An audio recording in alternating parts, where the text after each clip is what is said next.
Hi, welcome to Bicycling's coverage of the 2014 Amgen Tour of California. We're here in Sacramento, California at the finish of Stage 1. I'm Joe Lindsay, joined as always by Frankie Andreu, and today was Stage 1. It was 120 miles, the longest day of the race, and I think it ended up being a little bit more exciting than maybe some guys had bargained for. Yeah, I think a lot more exciting. I'm wearing a Rafa hat who's making a different hat each day, and it has number 1 for Stage 1, Sacramento on the side. So obviously tomorrow will be Stage 2 with Folsom.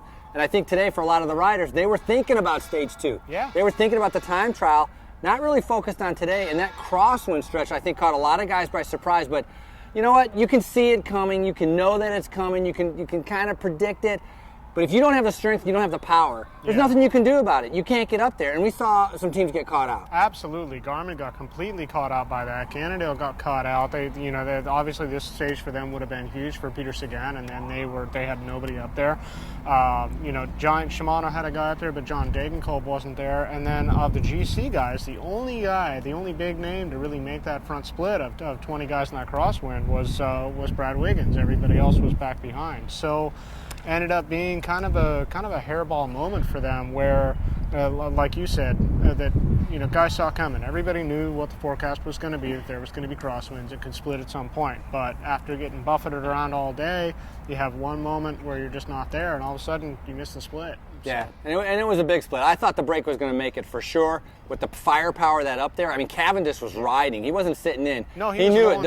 There was no Sagan there. There was Matthew Goss was there, but there was no Degenkolb. Right. He knew he had a better chance to try to win from a smaller group than a large group, and he was just riding it with Bonin. But in the end, it did come back. And the only thing, the saving grace is that they turned right 20 miles from the finish to Sacramento. The headwind, a bunch of teams came front, and they were able to bring it back. And the final circuits was fast. Nobody really took a complete control. I mean, it was kind of going fast, but Cav did a great sprint, and I was impressed because he worked.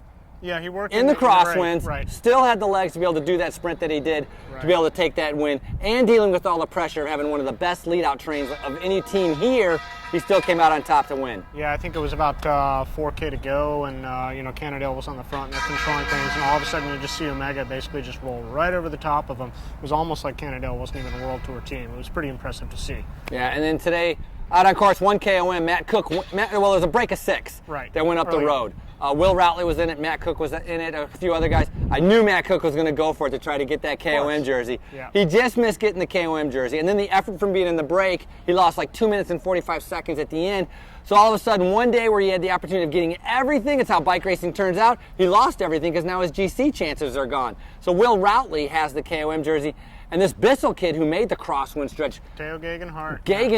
Hammer, was incredible. Yeah. I mean, the only young guy to be able to make that split. All World Tour teams, and this kid from Great Britain. One team that had one guy in the split, and it was the development team. It was Bissell with Theo. So it was kudos to him. So definitely exciting first stage. And then going in tomorrow, like you said, I think a lot of people were kind of thinking about tomorrow for the time trial. And that stage is 20 kilometers. It's up in Folsom. It goes basically along the lake, and it's not a very technical course. It's out and back, but there is a little bit of climbing to the beginning. I think it's going to be a fight for guys to try to find exactly the right gear that they want to stay in, that really allows them to manage that sort of false flat.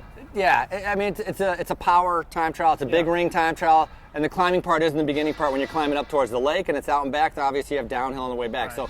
So, guys probably have 56, maybe 57 tooth chain ring, and they're going to be flying on the way back. Exactly. But I mean, Bradley Wiggins is motivated. He said he's strong. I think he's going to be going for it.